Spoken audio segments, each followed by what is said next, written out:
পার করবা না, করলে তোমার লাইফটা নষ্ট হবে এখন থেকে, আমি বলে দিলাম।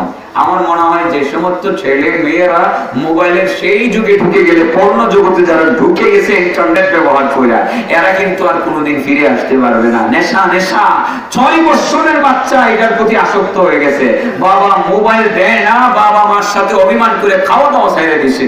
এটা যে কেমন নেশা, এই নেশাটা হয়ে গেছে হিরোইনের চেয়ে এখন বড় নেশা। বন্ধুরা তোমাদেরকে হাতে করে দিবি, তোমরা মানুষ হবা, তোমরা হবা দেশের সম্পদ, তোমরাই তো আমাদের ভবিষ্যৎ। আগামী দিন তোমরা আমাদের নেতৃত্ব দিবা। কেউ মেম্বার, কেউ চেয়ারম্যান, কেউ অফিসার, কেউ ইউনো, কেউ ডিসি, কেউ এসপি, শাসন করবো তোমরা এই বাংলাদেশকে, আমাদের সম্পদে রূপান্তরিত হবা এবং তোমরাই কিন্তু এই দেশটাকে নেতৃত্ব দিবা। সব যোগ্য হিসাবে তোমরা নেতৃত্ব দিবা।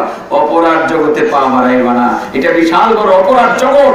এই জগৎ থেকে নিজেকে রক্ষা করতে হলে অবশ্যই অবশ্যই সেই নেট নামক সেই মারাত্মক বিধি থেকে তোমরা নিজেদেরকে বাঁচায় রাখবা। যুবকরা হাত উঠায় বলো ইনশাআল্লাহ রাজি আছো তো? আলহামদুলিল্লাহ, হাত নামা। ফাঁকে একটা কথা কইলাম, খুব খুশি লাগলো নিজের কাছে। যুবকরা যদি আসলে ঠিকই ভালো রাস্তায় চলে, এরাই তো ভবিষ্যৎ, নেতৃত্ব দিবে। এই গাজীর চর অনেক সুন্দর হয়ে যাবে, বাজিতপুর অনেক সুন্দর হয়ে যাবে। তাদের আখলাক যদি কোরআনের আখলাক হয়, তাদের আখলাক যদি হাদিসের আখলাক হয়, তাদের আখলাক যদি উলামায়ে কেরামের আখলাক হয়, আমি বলবো না সবাইকে মাদ্রাসায় করতে হবে, আমি এই কথা বলবো না। স্কুলে লেখাপড়া করেও আল্লাহর ওলি হওয়া যায়। আমি দেখছি পাগল, পাগল মানে আল্লাহর পাগল। আমার অস্ত্র লম্বা হয়ে যেতেছে, দেখা যায় আলহামদুলিল্লাহ আমার গাড়িটা আগে বসে দেখা যায়। এবার থাম দেখছি,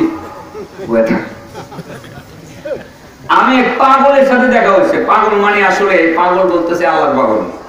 আমি গেছি এক অনুষ্ঠানে ঢাকায়, তত্ত্বাবধায়ক সরকারের আমলে 5 জন উপদেষ্টাও মানে হাজির, প্রত্যেক ডিস্ট্রিক্ট থেকে 2 জন করে আলেম ডাকছে, নরসিংদী ডিস্ট্রিক্ট থেকে আমি একজন গেছি। দেখি এক মানে সচিব প্যান্ট পরছে ওই ইয়ার উপরে, মানে গিরালের উপরে, আর একটা কোট পরছে, না এটা কোট না এটা পাঞ্জাবি।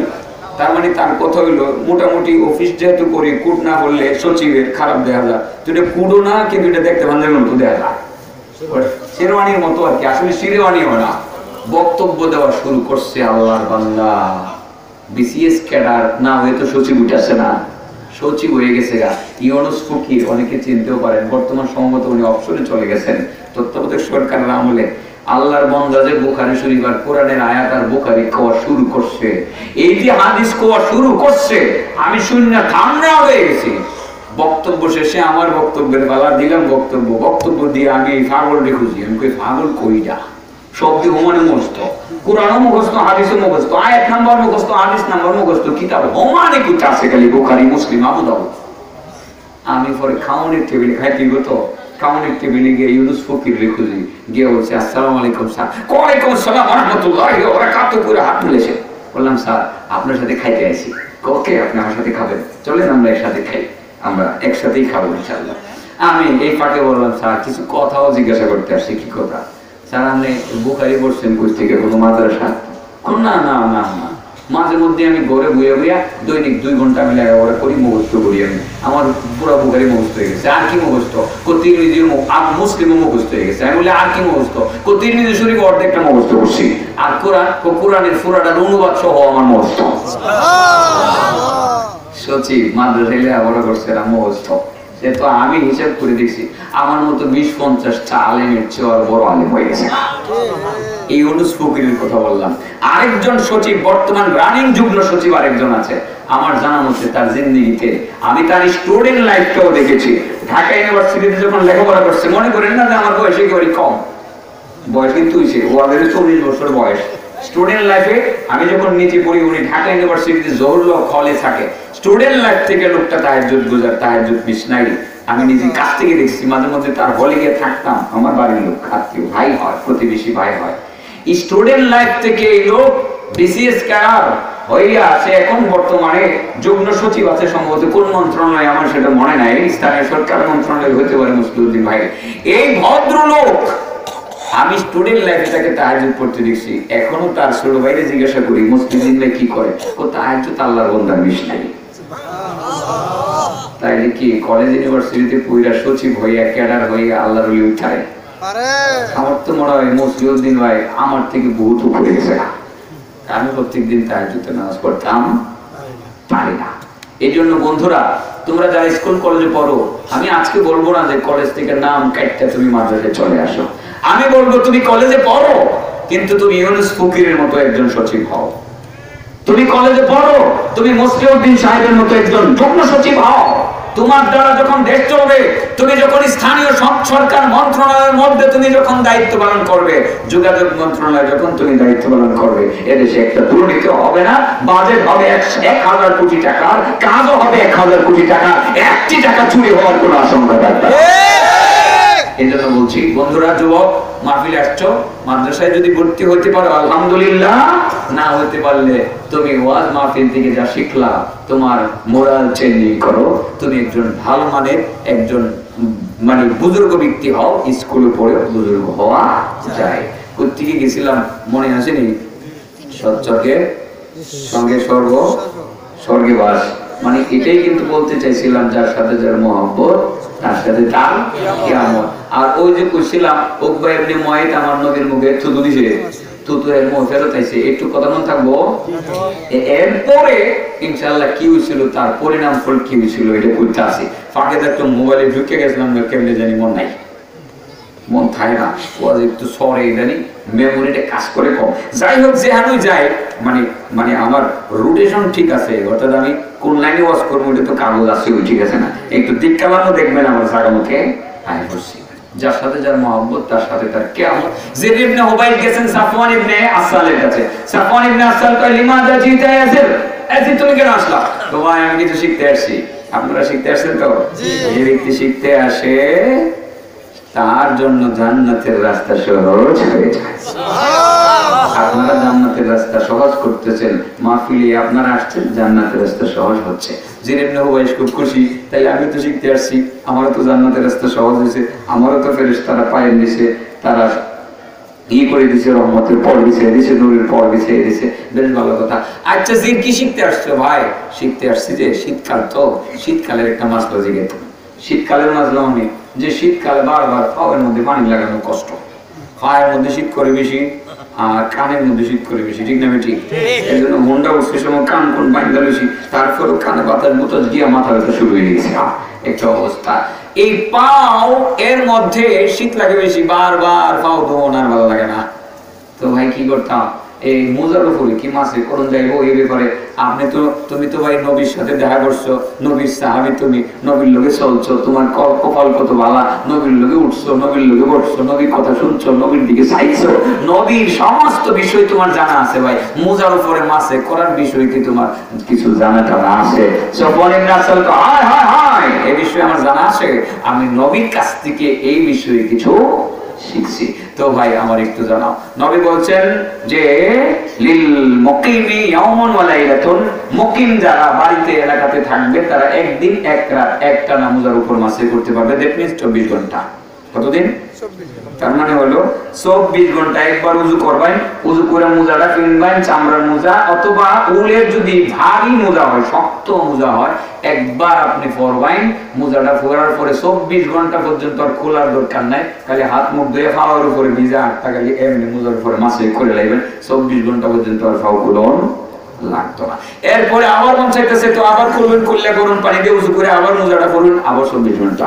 এইভাবে আপনি 24 ঘন্টা পর পর নিয়ত করলে আপনি শীতের দিন মোজার উপর মাসে করতে পারবেন, যদি মুকিম হন। এবার মুকিম না হয়ে আপনি গেছেন ময়মনসিংহ, মুসাফির হয়ে গেছেন জানেন, সেখানে গেলে আপনি 3 দিন 3 রাত একসাথে করতে পারবেন। কয়দিন 3 রাত?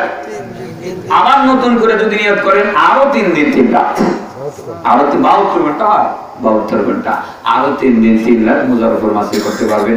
এই কথাটা যিদ ইবনে হুবাইব শুনে বলে, ভাই ঠিক বলছো, ভাই ঠিক বলছো, শুনছি। ভাই তোমার কাছে একটা মহব্বতের কথা জিজ্ঞেতাম। কি মহব্বতের কথা? মহব্বত সম্পর্কে, ভালোবাসা সম্পর্কে নবীর কাছ থেকে কিছু শুনছো? কয় বেটা একটা ভালো কথা কইছো, ভালোবাসার কথা এখন ধরে শোনাবো। কিসের কথা? কার লগে ভালোবাসা করবা বন্ধু? সেই ভালোবাসার লোকটাকে আমি একটু চিনিয়ে দিয়ে দিতাম, ইনশাআল্লাহ নিয়ত করছি। কার সাথে ভালোবাসা করবা? আল্লাহ আকবার। ভালোবাসা দিবস না, ভ্যালেন্টাইন গেছে গা, আরে কি সুন্দর ভালোবাসা করছে, ফুল লইয়া বেড়ায় বেড়ির দিকে সাইড দিচ্ছে, হাত ধরে রাখছে, ট্রাক্টর আন্দোলন ধরে রাখছে, এটা বলে ভালোবাসা? এটা ভালোবাসা নাকি বেহায়া পড়া? আর এবারে ভালোবাসা কি এইভাবে জাহির করে? ভালোবাসার যে সিম্পটম এবং ভালোবাসার যে একটা প্রকাশ, বহিঃপ্রকাশ, এই প্রকাশটা কিন্তু আসলে এইভাবে নোংরা ভাবে করা, এটা ইসলাম কখনো কি করে না, অনুমোদন করে না।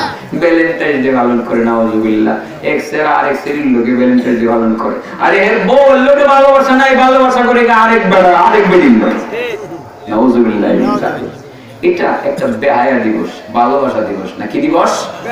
মুসলমানরা এটা পালন করে কেন? মুসলমানরা তো বোকা, মুসলমানরা তো আবার এপ্রিল ফুলও পালন করে। মুসলমানদেরকে ধোঁকা দিয়া, স্পেনের ইতিহাস জানা আছে, যেখানে মুসলমানদেরকে ধোঁকা দিয়ে মসজিদে ঢুকাই আগুনে জ্বালাইয়া মারছিল বোকা বানাইয়া। এটাও কি ফেব্রুয়ারি মাসে নাকি এপ্রিলে, 1 এপ্রিল, এই এপ্রিল ফুল তারা পালন করে। এপ্রিল ফুল, এপ্রিল মাসে এরা মুসলমানদের ধোঁকা দিবস। আমার দেশের মুসলমানেরাও একজন আরেকজনের ধোঁকা দেখলে এমনি ঘরের মধ্যে এপ্রিল ফুল পালন করে। মুসলমান ইতিহাস জানোস না মুসলমান, তবু তোদেরকে ধোঁকা দিয়েই তো তোদেরকে মসজিদে ঢুকাইয়া আগুনে পুরাইয়া মারছিল। এই দিবসটা এরা পালন করে, আজকে সেই মুসলমান এই দিবস পালন করে। আমরা কোনোদিন এপ্রিল ফুল পালন করব না, আমরা ভ্যালেন্টাইন ডে পালন করব না। ভালোবাসা অন্তরে রাখবো, ভালোবাসবো যেমন নিজের মাকে, ভালোবাসবো নিজের বাবাকে, ভালোবাসবো নিজের বোনকে, ভালোবাসবো আত্মীয় স্বজনকে, ভালোবাসবো স্ত্রীকে, ভালোবাসবো অল বিশ্বের মুসলমানকে আমরা ভালোবাসবো। এটার নাম ভালোবাসা। তুমি এক শরীরে ফুল আদান প্রদান করলা, ভালোবাসলে শুধু একটা শরীরে, আরেকজনের দিকে তুমি ফিরাও চাইছো না, তুমি বাটফার। এটা বাটফার দিবস। যাই হোক, সেদিকে গেলাম না। ওই যে জির ইবনে হুবাইব বলছিলেন, ভাই সাফওয়ান ইবনে আসাল, তোমার কাছ থেকে তো শুনছিলাম কি যেন, ওই যে মুজার উপর মাসে, তো ভালোবাসা সম্পর্কে একটু জানাও। খুব ভালোবাসাটা করা, খুব ভালোবাসা সম্পর্কে একটা দারুণ কথা আছে। আচ্ছা, মনে আছে নি উকবা ইবনে আবু মুআইদ নবীর মুখে তো দুধ ছিলেন, সেটা মনে আছে? এটা আমি মনে করে দিবেন পরে, আমি যাতে রুট যাতে আমার ঠিক থাকে। আল্লাহ দেশে, হ্যাঁ কিচ্ছু আবার কমো, কিচ্ছু মনে করতাম না, কারণ হাসিমি ভাই কষ্ট করতে আমার আগে আছে, হাসিমি ভাই কষ্ট করতে আছে বেশিক্ষণ। কিচ্ছাটা যদি সম্ভব হয় কমরে ইনশাআল্লাহ। এই উকবা ইবনে আবু মুআইদকে এখানে রেখে থই গেলাম। এবার গেলাম যার সাথে যার মহব্বত, তার সাথে তার কিয়ামত। তখন সাফওয়ান ইবনে আসাল কো জির শুনো, আমি একদিন নবীর কাছে ছিলাম, দেখি হঠাৎ করে জঙ্গলের ভিতর থেকে এক জঙ্গলি লোক বেরিয়ে এসে, আমরা কোনে জঙ্গল থেকে এসে, হাদিসের মধ্যে জঙ্গলের কথা এসে, মানে গ্রাম্য মানুষ আর কি, জঙ্গল থেকে বাইরে কই, এই মুহাম্মদ, মুহাম্মদ করো করো। আমার নবীরে মোহাম্মদ মোহাম্মদ কইলে এই নাম কষ্ট লাগবে না? এইভাবে ডাকলে, অপমান করে ডাকলে এই কষ্ট লাগবে। এখন যদি আবুল হাসিম সাহেবের মানে একটা মানে বিকৃত করে যদি ডাকেন, আমরা একটু কষ্ট পাবো, স্বাভাবিক। যে একজন আলেম, আজকের প্রধান আলোচক, ওনাকে এইভাবে ডাকা হচ্ছে কেন? তখন সাফওয়ান ইবনে আসাল কয়, এই বেটা, তুমি নবীরে এইভাবে ডাকো কেন? তুমি চিনো না উনি যে নবী? আমি না হুম, তোমার কিসে? হযরতে রাসূল কারীম সাল্লাল্লাহু আলাইহি ওয়াসাল্লাম মুসকে আসে, আয়েশা কয়, আরে আরে কইতে দাও না, গ্রামের মানুষ ভাষা বুঝে না। কত কত গ্রামের মানুষ তো আসলেই বুঝে না, এলাকার ভাষা এরকম, তারে আইতে দাও না আমার কাছে। আচ্ছা, আসে হযরতে সাফওয়ান ইবনে আসাল থামে গেছে। সাফওয়ান ইবনে আসাল থাইমা যাওয়ার পরে এই লোকটা আমার নবীর কাছে কয়, মুহাম্মদ একটা কথা জিজ্ঞাসা। কি কথা? কেউ যদি কেউরে ভালোবাসে, কেউ যদি কেউরে ভালোবাসার লোকটারে যদি দেখা না হয় তার লগে এই দুনিয়াতে, পরকালে কি কোনো দেখা সাক্ষাতের ব্যবস্থা আছে? আমার নবী বলেন, আল মারহু মা মান আহাব্বা, যার সাথে যার মহব্বত, তার সাথে তার কিয়ামত। তুমি যদি কোনো একটা ভালো মানুষকে মহব্বত করে থাকো, আপনি তো বাংলাদেশে থাকেন, মক্কা, ইমাম সাহেব সুদাইসি সাহেবকে আপনি দেখেন নাই। সুদাইসি সাহেবকে যদি আপনি না দিকটা ভালোবাসেন মনে মনে, যে আল্লাহর ঘরের ইমামকে আমি ভালোবাসি, দুনিয়াতে দেখা হইলো না, মক্কা মদিনায় যাওয়ার সুযোগ হলো না। আমিও বহুবার মক্কা মদিনায় গেছি, কিন্তু আমি এখনো পর্যন্ত সুদাইসি সাহেবের সাথে দেখা করতে পারিনি। বহুবার অ্যাটেম্প নিয়েছি, কিন্তু পুলিশ প্রোটেকশন দিয়ে অনেকে নেয়, লক্ষ লক্ষ মানুষ থাকে, ওনার সাথে দেখা করে অনেক ভাগ্যবান লোকেরা পারে যারা, কিন্তু আমি এখনো পর্যন্ত পারি নাই, এটা হয়ে ওঠে না। কিন্তু সত্যি আমি আব্দুর রহমান সুদাইসকে আমি মনের গভীর থেকে ভালোবাসি। ওনার তিলাওয়াত এত প্রাঞ্জল তিলাওয়াত, এত মায়াবী তিলাওয়াত, ওনার তিলাওয়াত, এই জন্য ওনারে লম্বা কেরাত দেওয়া হয় না। উনি তিলাওয়াত করলে পুরা কাবার হেরেমের মানুষ কান্না রোল করে দেন আমাদের ভিতরে, এত মজার তিলাওয়াত উনি করে। এই জন্য উনি মাত্র নামাজ পড়ায়, আসলে মাঝে মধ্যে মাগরিবের নামাজ, ছোট্ট রাতের নামাজটা পড়ে, মানুষ কান্না ধরে রাখতে পারে না। মনের গভীর থেকে আব্দুর রহমান সুদাইসকে ভালোবাসে। আপনি যদি ওনাকে ভালোবাসেন, দেখাতে বলছে না হাসরের ময়দানে আব্দুর রহমান সুদাইসের লোকে আপনার হাসর হবে। সুবহানাল্লাহ। যার সাথে যার মহব্বত তার সাথে তার কিয়ামত। আপনি যদি চোরকে ভালোবাসেন, চোরের সাথে হাসর নাসর হবে। আপনি যদি জালেমকে ভালোবাসেন, জালেমের সাথে হাসর নাসর হবে। আপনি যদি আলেমকে ভালোবাসেন, আলেমের সাথে হাসর নাসর হবে। ইনশাআল্লাহ আমরা ভালোবাসবো একজন ভালো মানুষকে, দিনদার পরহেজগার একজন মানুষকে ভালোবাসবো। এই লোকটা জান্নাতে হলে আপনিও জান্নাতে হবেন। ভালো মানুষ তো ভালো দিকে নেবে। গাঞ্জা করে লোকে মহব্বত রাখলে একদিন দুদিন 3 দিন পরে গাঞ্জা শিখায় ছাড়বো। সাবধান, কোন নেশাখোরের লোকে বন্ধুত্ব রাখবেন না। হেরে দেখলে 10 হাত দূরে থাকবেন। কারণ একদিন যদি খাওয়ায় তারে, পরের দিন খুব ভালোই দি লাগে একটু খাইয়ে দিই, এরপরে আমনেও নেশাখোর উইয়ে দেবেন যা।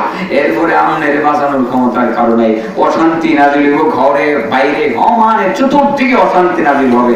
এই অশান্তি কি হবে না? দৌড় হবে না।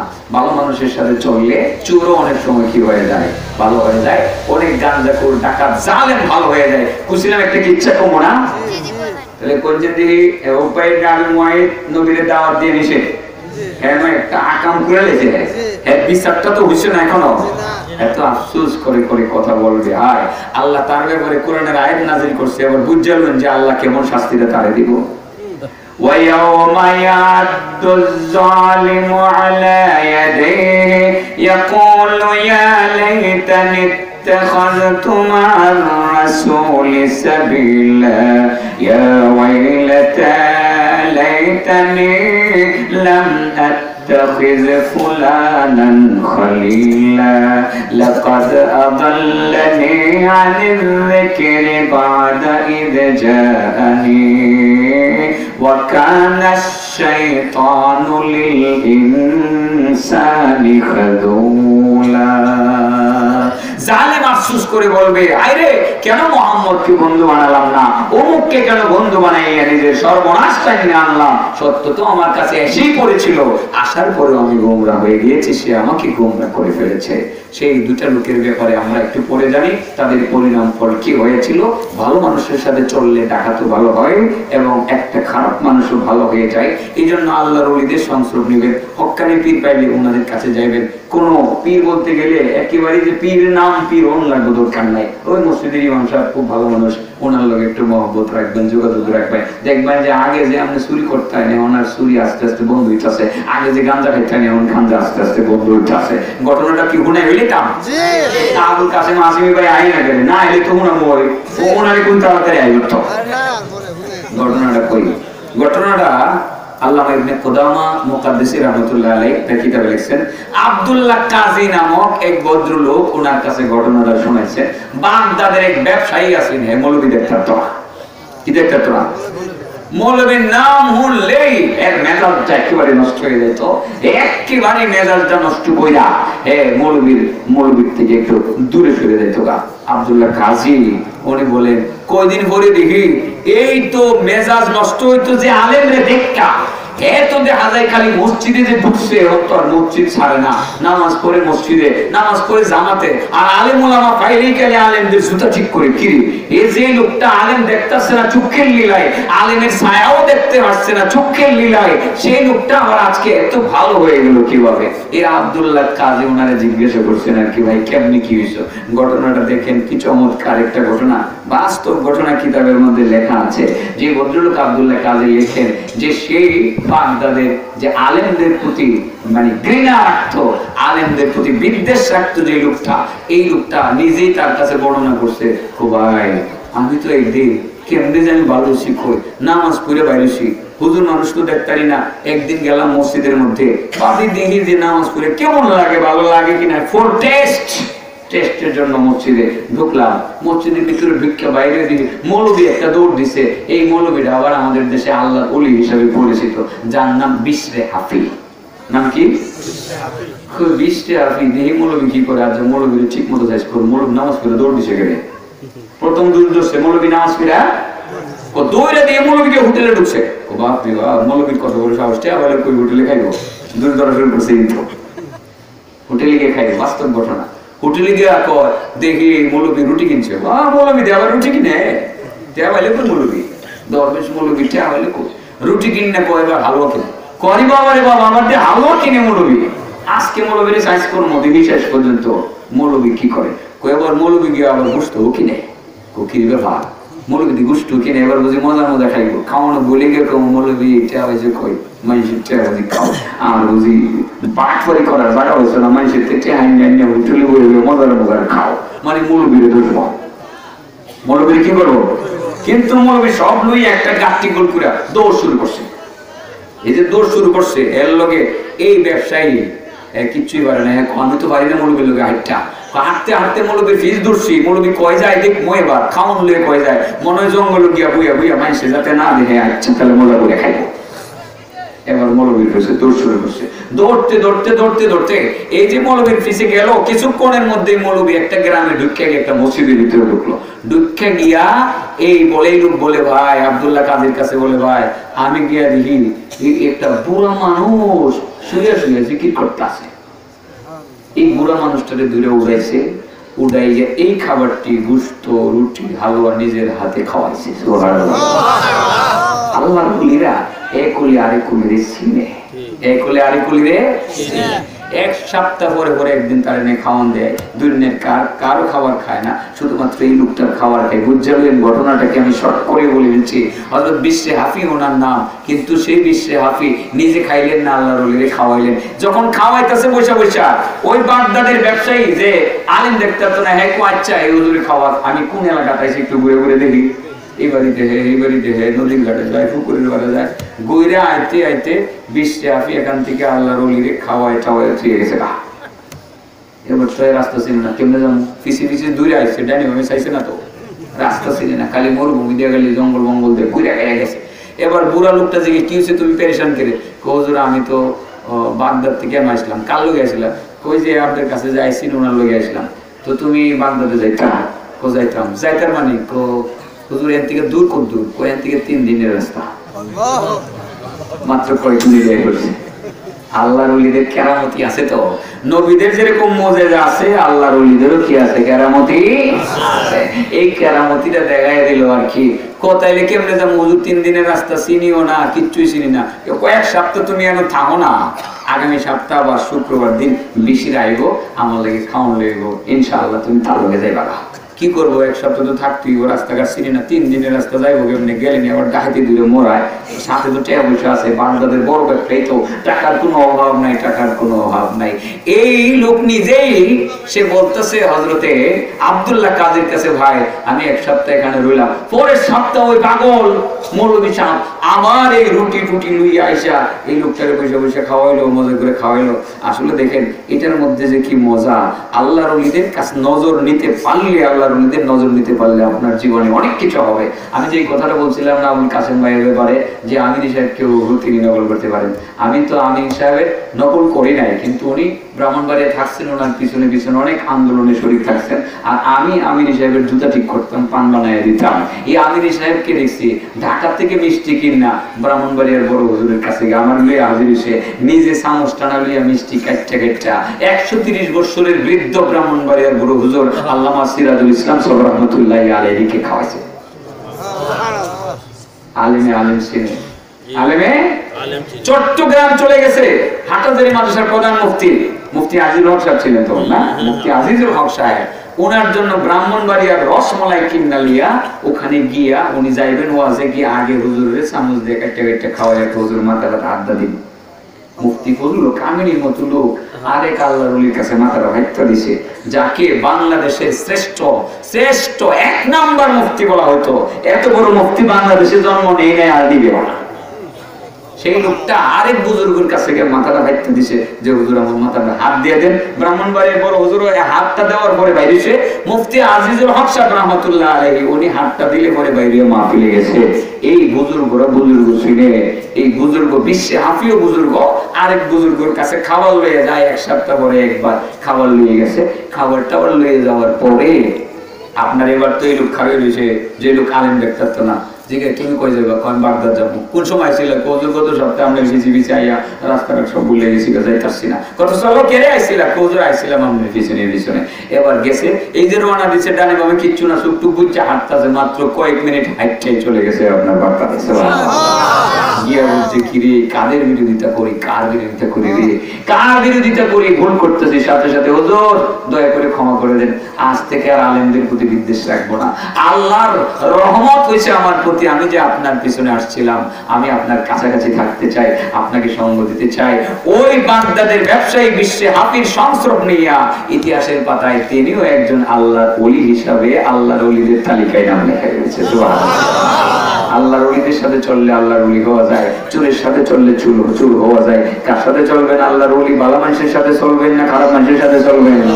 তাহলে খারাপ মানুষের সাথে চললে ওই উকবা ইবনে আবি মুআইত যেরকম আসরের ময়দানে আফসোস করবো আল্লাহ আগে জানাই দিয়েছেন, সেদিন আপনাকেও আফসোস করতে হবে। সেই জন্য সে আফসোস যাতে না করতে হয়, আমরা বন্ধু বানাবো, আলেম ওলামাদেরকে বন্ধু বানাবো। আমাদের সমাজের সবচেয়ে ভালো মানুষটাকে, যে লোকটা সমাজে ভালো মানুষ হিসেবে পরিচিত, ঠিক না বেটি? যার সাথে যার মহব্বত তার সাথে তার কিয়ামত। এবার এটা শেষ করে ফেলি, আর 1 মিনিট। ওয়ায়াউমা ইয়াদুজ জালিমু আলা ইয়াদাইহি ইয়াকুলু ইয়া লাইতানি ইত্তাখাযতু মা'আর রাসূলি সাবিলা ইয়া ওয়াইলাতা লাইতানি লাম أتخذ فلانا خليلا لقد أضلني عن الذكر بعد إذ جاءني وكان الشيطان للإنسان خذولا। সেদিন জালেম আফসোস করবে, আঙ্গুল কামড়াবে, হাত কামড়াবে, হাত কামড়ায় বলবে হায়রে আফসোস, মুহাম্মদুর রাসূলুল্লাহকে কেন বন্ধু বানাই নাই, আমি কেন অমুককে বন্ধু বানাইছিলাম, সে তো আমাকে গোমরা করে দিয়েছে। এই উকবা ইবনে আবি মুআইতকে তার বন্ধু উবাই ইবনে খালফ সে গোমরা করে দিয়েছিল। এই বন্ধুর কথা শুনে আমার নবীর মুখে গিয়ে থুতু মারলো, মনে আছে? থুতুটা উল্টা তার মুখের দিকে ফিরে আসলো। কি শাস্তি হয়েছিল! দুইজনেই বদরের প্রান্তরে নির্মমভাবে নিহত হয়েছিল, মারা গেছিল। বিশেষ করে উবাই ইবনে খালফ সে মনে মনে পণ করছিল যে মুহাম্মদ রে আমি নিজে মারব।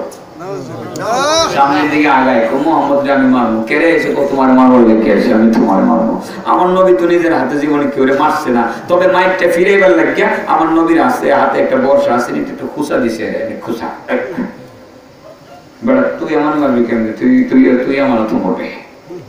খুশা দিছে এমনি শরীরে আপনার শীতের দিন খাদ্যানি দিলে যেরকম এই সাদা হয়ে যায় না, সাদা হয়েছে, তার মানে কিছু ব্যথা ট্যাথা কিচ্ছু পাইছে না, রক্ত হয়েছে না। খুশানো হয়ে মোহাম্মদ আমার মেলেছে, মোহাম্মদ আমার মেলেছে, আমি আর বাঁচতাম না, মোহাম্মদ আমার মেলেছে, আমি আর বাঁচতাম না। এই যে কথা কয়ে এর মধ্যে যে একটা ভয় ভীতি ফাল পেড়েছিল শুরু হয়েছে, রাস্তার মধ্যে হুইরা কাপ শুরু করে দিছে। মুরগি জবাই করলে যেরকম দাপড়াইতে দাপড়াইতে মরা যায়, হ্যাঁ মানুষের সামনে হাজার হাজার মানুষের সামনে দাপড়াইতে দাপড়াইতে মরছে। অতএব যারা নবীর দুশ্মনী করবেন, যারা নবীর ওয়ারিস উলামায়ে কেরামদের সাথে দুশ্মনী করবেন, চিন্তা ভাবনা করে আপনার জীবনের মধ্যে এরকম দুর্ঘটনা ঘটতে পারে। এই জন্য আলেমদের সাথে মহব্বত রাখবেন, ভালো মানুষের সাথে চলবেন, যার সাথে যার মহব্বত তার সাথে তার কিয়ামত। ইনশাআল্লাহ আজ থেকে সবার প্রতি পরামর্শ থাকলো, ভালো মানুষের সাথে যোগাযোগ রাখবেন। হক্কানি উলামায়ে কেরাম, পীর সাহেব এবং সমাজের মধ্যে সাধারণ পাবলিকের মধ্যে অনেক ভালো মানুষ আছে, আল্লাহর ওলি আছে, বহুত মানুষ, এদের সাথে যোগাযোগ রাখবেন। আপনার জিন্দেগিটা সুন্দর হবে, আসন নাসর সেই ভালো মানুষের সাথে হবে। আল্লাহ আমাদের সকলকে ভালো মানুষের সাথে চলে জিন্দেগি যাপন করার তৌফিক দান করুন। ওয়া আখিরু দাওয়ানা আলহামদুলিল্লাহি রাব্বিল আলামিন। আলাউদ্দিন আইএমসি মিডিয়া কুরআন হাদিসের কথা বলে, সত্যের দিকে আহ্বান করে। Alauddin IMC media.